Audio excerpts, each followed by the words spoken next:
As Harry said, yeah, I'm going to talk about the pop-up cycle lane that was introduced as a piece of temporary infrastructure in response to COVID along the A56, predominantly the section that runs through Trafford. Although, as Harry's already kind of indicated, the border with Manchester is an important part of the story as well. So, as a bit of an overview, this is sort of how I'm going to go about it. I'll briefly mention kind of how this project got started. It's obviously been responsive to COVID, so it's all happened quite quickly. Then I'll talk a little bit about the kind of actually what I did for the project, boundaries and things like that. And then I hopefully focus mostly, and this is where I've done the bare minimum in terms of filtering. I'm going to talk about my kind of points of analysis, which are focused on three areas. Firstly, the kind of material, physical aspects of the pop-up cycle lane, the political story, and then some info on the emotional response. And I'll try and tie that together then with some kind of closing thoughts. So in terms of where this came from, it actually started as a Twitter project, as a scraping some tweets in response to how people felt about transport during the lockdown, and we scraped or downloaded all sorts of tweets related to various types of transport and across the UK, and collected lots of material, some of which was useful. And as a first sort of pass at that, I tried to pick out some of the phrases around the kind of first person. So you can see this poem that I created from some of the tweets prioritizes the expression like I something. So it's I loved, or I love cycling, I hope. So those sorts of phrases to kind of draw out some of the first person responses to see what people's experiences were like. And so I created this kind of poem as a way to get in touch with the data. As a qualitative researcher, suddenly having a big data set of tweets was quite overwhelming. So that's where I started, and you can read more about the kind of poetry that I created in a blog post on our blog. And that raised, one of the poems was called Temporary Infrastructure, and that raised this question of kind of how do people think about the temporary infrastructure, what was the experience of it, did it resonate with people, and also as the sort of final part of the poem highlights kind of what do people think for the future.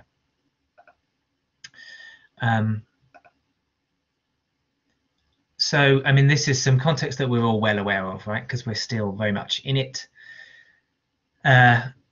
Obviously, the coronavirus pandemic and the restrictions that were introduced to control the spread, etc., dramatically impacted on people's daily lives, particularly changing their mobility and travel patterns and requirements for public transport, and even space requirements in public space, things like that. And one of the main ways in which the government responded to this particular kind of aspect of it was through a thing called the Emergency Active Travel Fund, which provided funding for local authorities to install temporary infrastructure that enabled social distancing, particularly focused on walking and cycling, in a bid to enable social distancing whilst avoiding a kind of en masse return to private car use as a way of staying safe. So that's kind of the context and the beginnings. And then this, here we go, is sort of what I've done, basically. So you can see there the border of Trafford Metropolitan Borough, and it, as you can see, kind of the A56 runs sort of through just off centre, the orange line, and Trafford kind of squeezes its way into the centre of Manchester, and the A56 follows that route.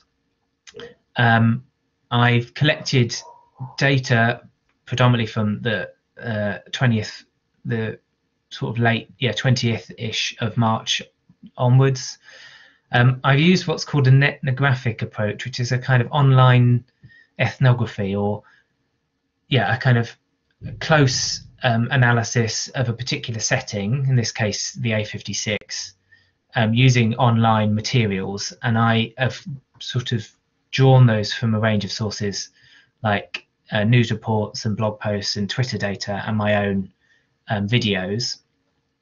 There's an amazing resource of kind of local news reports from established media sources, but also from online media outlets who did an amazing job of recording this whole sort of story. So kind of, I guess, a shout out to that local reporting, and also individual citizens for their blog posts and things that maintain a record of this. That's been really helpful.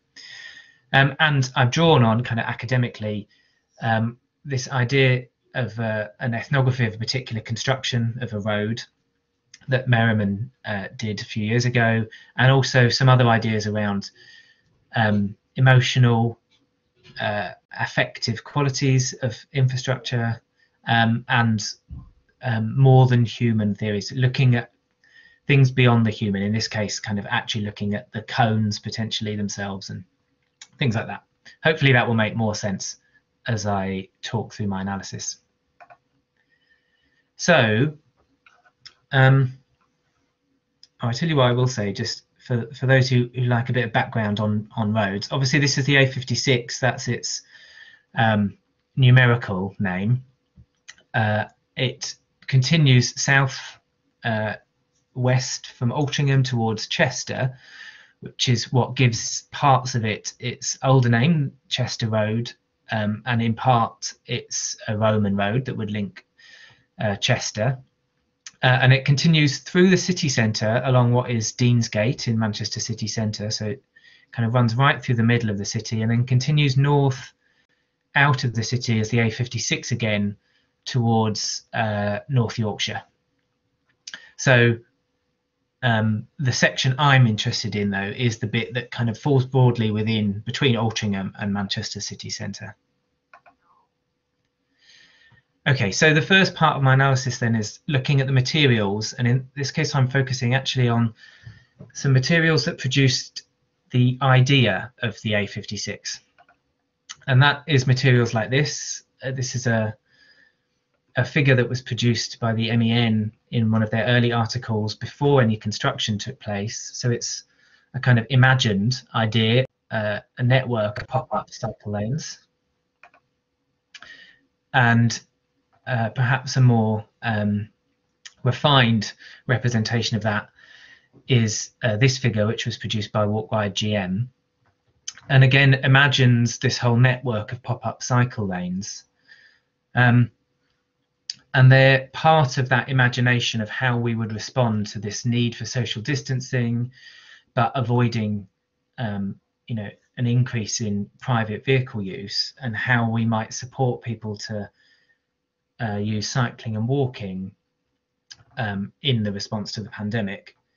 And as representations, they and the ideas that they contain and shared were kind of captured interest and were widely reported. So the MEN, for example, shared some of this stuff. Walkwide GM obviously promoted it on social media, but it was also shared kind of by Transport for Greater Manchester. So not so much a formal endorsement necessarily, but that imagined response kind of gained traction amongst various parties.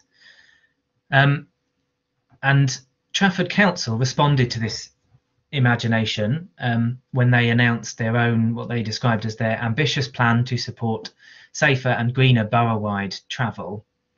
And the centre point of that plan was a 7-mile stretch of the A56 between Altrincham and the border with Manchester, that they would take out a traffic lane on each side of the carriageway and set it up as a pop-up cycle lane. They were slightly ahead of the UK government's response. So the initial funding for this was through Greater Manchester Mayor's Cycling and Walking Challenge Fund, and then later funded through the various tranches of the Emergency Active Travel Fund, and then later rebranded as the Active Travel Fund. And in kind of justifying or explaining their idea, the project, they described it responding to the pandemic and the need to take immediate effect to enable this active travel, but they also connected it to their longer term goals for the area around the A56. So although it was always described as temporary and related to these kind of immediate needs, they also connected to longer term aspirations for the A56, which were particularly highlighted air quality and reducing traffic. And that was in, you know, the kind of council response. You had both Trafford Council leader Andrew Weston and the executive member for Environment, Air Quality and Climate Change, Steve Adshed, kind of making that connection, the need for temporary response, but let's not lose sight of longer term aspirations. So how that might connect to these longer goals. The lane itself was gradually constructed in phases between, say, like late May and early June. And when it initially opened, received praise in the media, for example. And there were several socially distanced rides organised to show support for the lanes. And Twitter shows some evidence of all types of people choosing to cycle along this new pop-up lane. And Trafford Council did some monitoring. Their own figures show that between June and August, when they monitored, they saw a 421% uplift in cycling along the A56, which needs to be, I guess, caveated in that it was from a relatively low base, because prior to this you would have been cycling on a painted cycle lane on an A road with a motorway junction on it. So it was not conducive to cycling previously. So it's relatively low numbers, but by the end of August, they're monitoring 336 users per day on the cycle lane. So it definitely received use and was initially, at least, received positive praise. However, some sections were incredibly short-lived, and the initial plan for this 7-mile cycle lane was only briefly, if ever, really achieved in any continuous sense. And they relatively quickly introduced what they termed adjustments, upgrades and removals at various stages. And some of those adjustments occurred as early as late June, and then increasingly from mid-September, sections, and that's what these figures relate to, sections of the cycle lane were removed or upgraded. So that grey section in the centre was upgraded notionally from cones to wands, semi-permanent wands, and other areas removed, and etc. The reason given for these adjustments and removals centred on issues around rising vehicle traffic as the lockdown restrictions eased. And they talked about helping traffic flow, accommodating a build-up of congestion, and responding to increased comments to remove the lanes, and citing the return of children to schools and increasingly people to work. And so that the need to accommodate increasing traffic is kind of largely why we saw some of these adjustments happening. The speed of some of the changes caught people's attention. The MEN reported of the removal of several sections, and particularly the very rapid removal of one section that was installed and removed only 48 hours later. And the reason for that removal was citing queues of traffic at particular junctions. So the issue of traffic kind of raises its head quite quickly, and ultimately, I guess my conclusion on this kind of imagined material is that this 7-mile pop-up cycle lane was most real in its imagined form on paper in these figures, although these figures went some way to producing it in that they, potentially contributed to the ideas that led towards Trafford's thinking. That was not wholly translated onto the road. And what I think is interesting is that ultimately that imagined idea and then the translation onto the street was then began to force or change the imagined response, and the figures, the materials produced began to reflect the reality of the situation. This figure shows parts of the lanes potentially not being built, and particularly this one here actually shows, and it's hard to see actually because it's quite a detailed figure, but this shows that reimagining of the lane, kind of almost downgrading the ambition for the lane, as this is a more formal imagined future of cycling.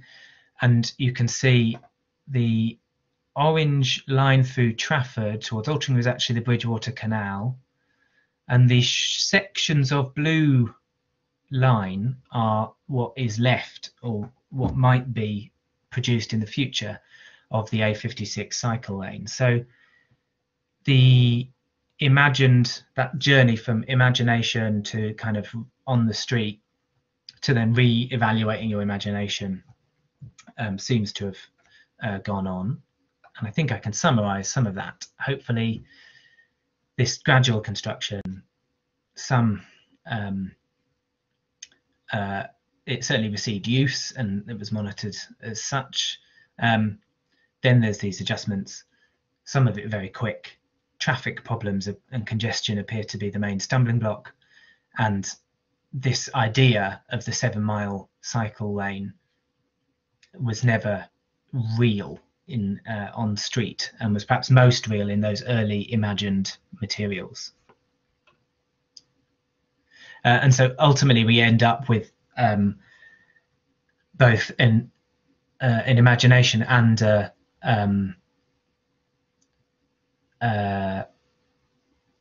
real situation of a more fragmented, a shorter and a narrower cycle lane than we first thought. So, and I'm probably doing terrible for time, but the political story is also interesting. I'm showing this diagram before, and basically what this hinges on is the connection with Manchester, and what happens at the border with Manchester. And I tried to summarize this whole kind of episode in a set of quotes. So we see this question mark over whether any of these imagined cycle lanes will continue into Manchester city centre and across Manchester borders becomes a point of discussion, and is ultimately or eventually raised in the House of Lords, where there is the kind of question of, there's a problem with Greater Manchester's pop-up response in that there's a big hole in the middle, and is Manchester City Council not cooperating? Some of that criticism rings true a few weeks later when Sir Richard Lees, leader of Manchester City Council, is interviewed by Cityco Manchester, and he talks about how he has doubts about pop-up cycling, and we'll see how it goes in other places, he says. The disappointment around not continuing it across the Manchester border sparks protest, and a lot of that is online, but that eventually spills over into the physical world when Extinction Rebellion Manchester decide to take matters into their own hands and finish the cycle lane from the Trafford border to Manchester city centre themselves. The relationship with Manchester, I think they try and explain themselves a little bit because it becomes a bit of a talking point in the press. And Councillor Angeliki Stoya, who is the executive member responsible for this in Manchester, she talked about, is reported in the MEN as saying that pop-up cycle lanes are not a magic bullet, and she talks about different priorities or different evidence of the way people want to move in Manchester, and a different focus for their borough. It doesn't really allay people's issues, but they do talk about the town hall eventually kind of clarifies and is reported to say it will be working with neighbours, but it's not clear what that means.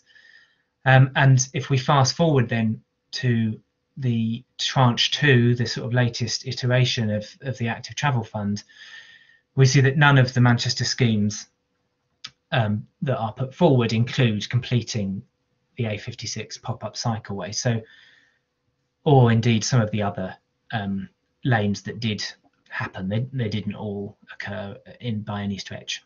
So that cooperation across border becomes frayed, and it's unclear how that cooperation is happening. This is the pop-up lane that Extinction Rebellion created, that continues from the Trafford border to Manchester city centre. So as well as that relationship with Manchester City Council and Trafford, the other political aspect, I think, is also the potential existence of a contradiction, and that same contradiction, I think, exists locally and nationally, and it revolves around this idea of whether or not we can reallocate road space to cycling and walking without causing any detriment or change to the experience of the motorist. And that argument played out in Trafford internally between, Labour politicians who lead the council and the Conservative group, who are the opposition group within the council, seeking, and it played out in the way that Trafford Council justified removals, etc. Is that potential conflict between space for cycling and space for vehicles. And there's perhaps a contradiction in the way that it's talked about in terms of this idea that can we have a win-win? If you're going to reallocate road space, inherently that changes the space available for road users, for vehicles. And some of that same contradiction is visible nationally in the government's rhetoric around speeding up the cycling revolution, but also balancing the needs of cyclists and pedestrians with the needs of other road users, which is not to say that's a completely impossible idea, but that potentially we're struggling to either acknowledge a contradiction between the scale of ambition or the scale of reallocation and how much space we might have available left for motorists, and what that change will mean for other road users. So all of that kind of led to what looks like a pretty uncoordinated response, in that we saw different boroughs in Greater Manchester having different interpretations or maybe of what's expected. They also had different evidence and therefore different priorities for their communities, which didn't always align, what Trafford were doing with what Manchester were doing, for example.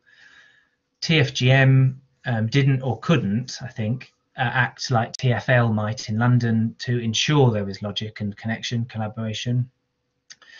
And also the boroughs seem to not to recognise an impact on their neighbours, in that Manchester talked about their own priorities, but not necessarily how they might be undermining the work of Trafford by not doing it. So they didn't publicly recognise that, which probably is no surprise. But similarly, Trafford acted early, and it's not clear that they acknowledged that maybe the logic of their own actions might be undermined if Manchester don't follow it through. So it's not clear that there was a connection between the boroughs to realise they have an impact on each other in this scenario. And that there's this potentially a kind of contradiction between rhetoric around reallocating road space without causing any detriment to vehicle users. And then I promise this is the final bit that I wanted to talk about, which is about the emotional response that we might have to some of this infrastructure. And the first would be a tweet that I want to show you, but although I can technically, because they're sort of public, as part of this work, I'm double checking basically with the tweeters. So I don't have this to include, but in the Twitter data, there are tweets about the newfound confidence that the cones and the pop-up lane provided people with to cycle in their community. One I can show you expressly mentions the safety of being able to, of that segregation, the protection that the cones afforded. And there's also expressions of thanks and gratitude, as well as love for these new spaces.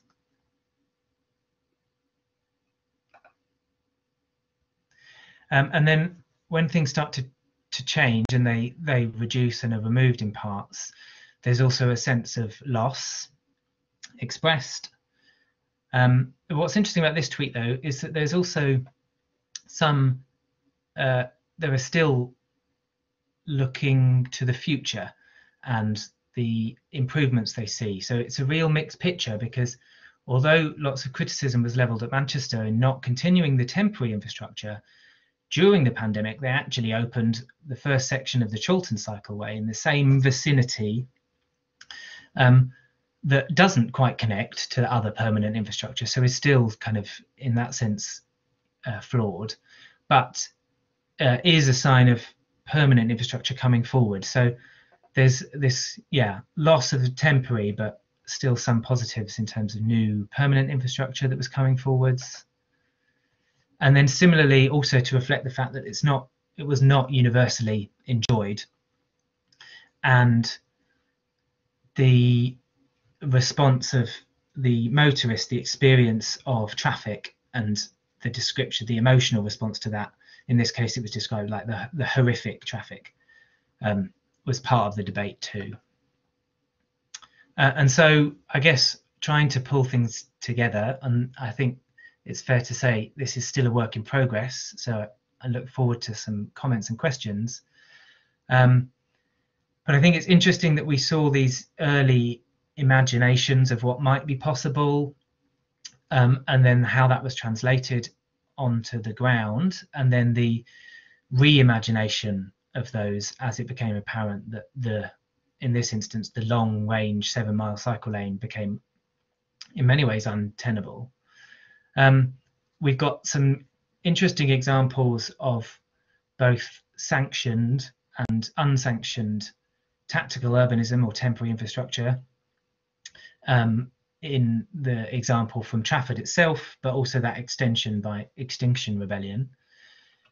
And these mixed political messages about win-win, but also this radical cycling revolution, and in the COVID response, particularly this idea of reallocation of road space that then was difficult to align with no detriment to the motorist. The infrastructure itself also had a kind of emotional response, and various emotions raised, and I think that's important to recognise, and I hope to explore more, that it's not a kind of bland or neutral engineering solution, but there are emotions connected with this sort of infrastructure. And so that raises questions about what happens for the A56. We've seen that the long-term plan is much scaled back, but also questions about what we might use these sorts of temporary or trialled infrastructure projects for in the future, if this has been a successful trial or if the use of temporary infrastructure is indeed helpful. And on the wider point of whether or not this is the radical moment of reallocation of space, which was a lot of the imagination of the beginning, I think we see that that's not necessarily what's happened, but maybe we're still in the turning point, and will we look back at this and find it could yet be part of the turning point in terms of space on our streets. That is everything I wanted to say. I hope I haven't indulged myself too much with too much time. But yeah, please do get in touch. And I tried to read the chat. There's lots of we can make this available, and there's loads of sources and references and things that go on beyond this.